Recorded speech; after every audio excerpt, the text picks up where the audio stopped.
많은 분들이, 그리고 제 주변의 와리니 친구들이 기포가 있는 와인을 다 샴페인이라고 생각을 하고 있어서 그런 분들을 위해서 한번 준비해 봤습니다. 과연 기포가 있는 거는 다 샴페인일까요? 기포가 있다고 다 샴페인이 아님에도 불구하고 아직도 뭐 술집 같은 데 가서도 보면 기포가 있는 아이들을 가지고 다 샴페인이라고 붙여놓은 경우가 많더라고요. 기포가 있는 와인이라고 해서 다 샴페인이 아닙니다. 기포 있는 와인은 와인의 분류 중에서 발포성 와인이라고 분류가 되기도 합니다. 그런데 그 중에서도 우리가 샴페인이라고 부를 수 있는 와인은 프랑스의 쌍파뉴 지역이 있어요. 이 쌍파뉴를 영어로 발음하면 샴페인이거든요. 이 쌍파뉴 지역에서 나오는 포도를 가지고 전통 방식으로 만들어야지만 샴페인이라고 불릴 수가 있습니다. 프랑스 쌍파뉴가 아닌 다른 지역에서 만들어지거나 쌍파뉴에서 만들어져도 전통 방식을 쓰지 않을 경우엔 크레망이라고 부릅니다. 쌍파뉴 지역에서 전통 방식으로 만들어져야만 샴페인이라고 부를 수가 있습니다. 그래서 이런 모에샹동 같은 아이들이 샴페인이고요. 그렇다면 다른 나라에는 또 어떤 게 있을까요? 스페인에는 까바가 있겠고, 이탈리아에는 스푸만테가 있고, 독일에는 젝트, 이런 것들이 있습니다. 그래서 오늘은 그 첫 번째로 이탈리아의 스파클링 와인에 대해서 한번 알아보도록 할게요.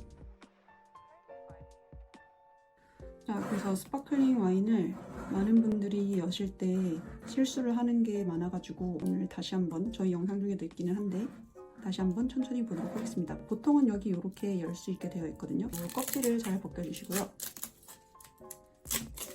위에까지 잘 벗겨주시고, 여기에서 정말 주의하셔야 될 게, 자, 요거를 내려서 돌리면 되는데요. 얘를 여기를 정말 꽉 잡아주셔야 돼요. 이거를 안 잡아가지고 안에 기포가 너무 세면 팍 터지거든요. 그래서 사람이 다치거나 위에 전구가 깨지거나 물건이 부서지거나 하는 경우가 되게 많아요. 저 같은 경우는 예전에 니스 해변가에서 마시려고 했는데 온도가 너무 높아서 제가 칠링을 안 시켜서 간 상태에서 아무 생각 없이 까다가 그게 정말 해변가로 퍽 하고 터졌는데, 옆에 있는 사람들은 너무 신나서 막 터트린다고 좋아했는데 저는 정말 깜짝 놀란 적이 있거든요. 사람을 향해서 쐈다면 다칠 수가 있어서 소믈리에 분들이 다치는 경우도 그런 경우가 많다고요. 그래서 이 위에를 꼭 잡아주셔야 하고요. 그리고 나서 이 아이를 올려주셔야 합니다. 얘는 지금 칠링이 엄청 잘 되어 있는데요. 이 아이를 잡고 나서 이 위에 코르크를 잡고 돌려도 되긴 하는데, 보통은 이렇게 잡고 병을 돌려주시는 게 조금 더 쉬워요.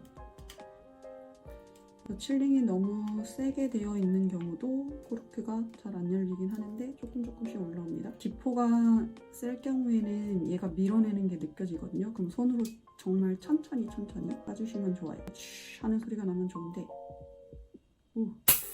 네, 이렇게 까주시면 됩니다. 많이 까다 보면 손에 압력이 세집니다. 이렇게 잘 깠습니다. 늘 조심해서 오픈을 해주세요.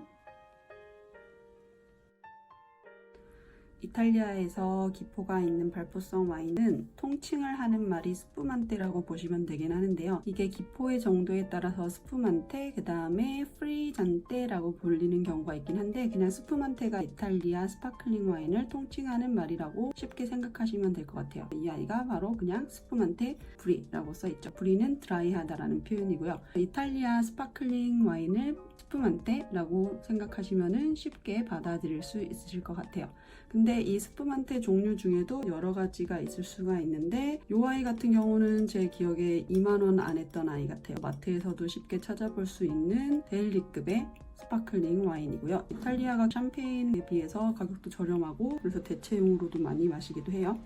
이 아이 같은 경우는 굳이 스푸만테라고 써있지는 않은데 이탈리아에서 전통 방식으로 만들어지는 스파클링 와인입니다. 페라리라는 아이이고 이탈리아에서는 상당히 유명한, 이 아이는 가격대가 거의 샴페인이랑 비슷해요. 예전에 블라인드를 해보니까 요거는 샴페인이랑 많이 헷갈려들 하셨습니다. 그래서 블랑드 블랑 써있네요. 얘는 심지어 화이트 와인 품종으로 만든 것 같아요. 정확히 알아보지는 않았는데. 그리고 스푸만테 중에서도 이렇게 프로세코라고 적힌 아이들이 있어요. 이 아이 같은 경우도 2만원 조금 넘었던 것 같은데 마트에서 상당히 자주 찾아볼 수 있는 아이입니다. 이 아이는 라 마르카라는 아이고요.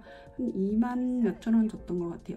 이 아이 같은 경우는 스푸만테이기는 한데 이렇게 프로세코라고 또 적혀 있습니다. 이 프로세코 같은 경우는 이탈리아 북부 베네토 지역이 있어요. 동쪽에 있는 지역인데요. 이 지역에서 생산되는 스파클링 와인으로 프로세코 스푸만테라고 불립니다. 스푸만테이긴 한데 앞에 프로세코를 붙이지요. 프로세코 와인으로 만든 스푸만테라고 보시면 될 것 같아요. 이탈리아 북동쪽을 기억하시면 프로세코를 생각하시면 될 것 같아요. 스푸만테라는 이탈리아 스파클링 와인의 큰 범주가 있으면은 그 안에 또 프로세코 와인으로 만든 스푸만테가 프로세코라고 적혀 있다고 보시면 될 것 같습니다. 조금 복잡하죠. 그래서 이탈리아는 와인 이름에 지역명이 많이 들어가기 때문에 그런 부분이 좀 복잡한 것 같아요. 이런 프로세코라는 이름이 적혀 있으면 베네토 지역에서 생산되는 글레라 품종을 85% 이상 사용해야 등급 표시를 받을 수가 있어요. 이 아이 같은 경우는 DOC 등급이었고요.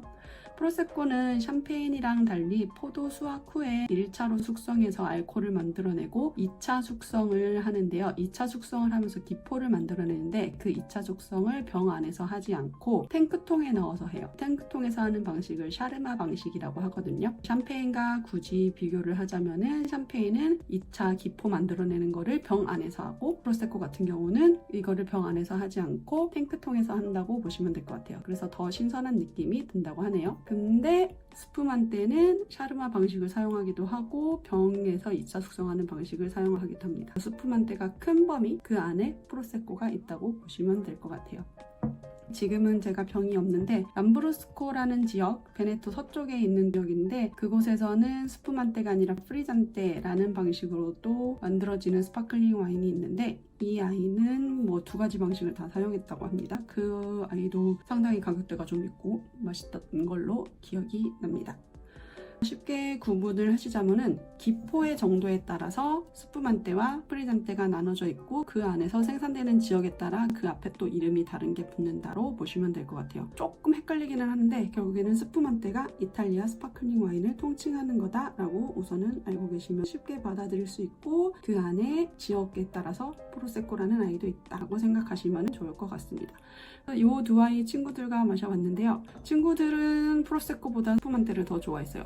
볼이라고 써있는데도 달달한 느낌이 더 강했거든요. 이 아이가 조금 생각보다 크리미한 느낌이 저는 강했고 그래서 이 아이가 가볍게 받아들이기 좋은 것 같아요. 아직 이탈리아 스파클링 와인에 익숙하지 않으시면 스푸만테라고 써져 있는 것부터 시작을 하시는 거를 추천드리고 마지막으로 다시 페라리도 이것도 종류가 되게 여러 가지가 있거든요. 근데 제가 마셔본 이탈리아 스파클링 와인 중에서 샴페인이랑 비교할 수도 있고 제일 헷갈릴 것 같은 그런 아이니까 이 아이도 추천을 드려봅니다. 이탈리아 와인도 정말 이름이 너무 복잡해가지고 처음에는 엄청 쉽다고 생각했는데 나중에 알고 보니까 어려운 와인 중에 하나였거든요. 그런 것들 감안하셔서 마트에서 한번 골라 드시면 좋을 것 같아요.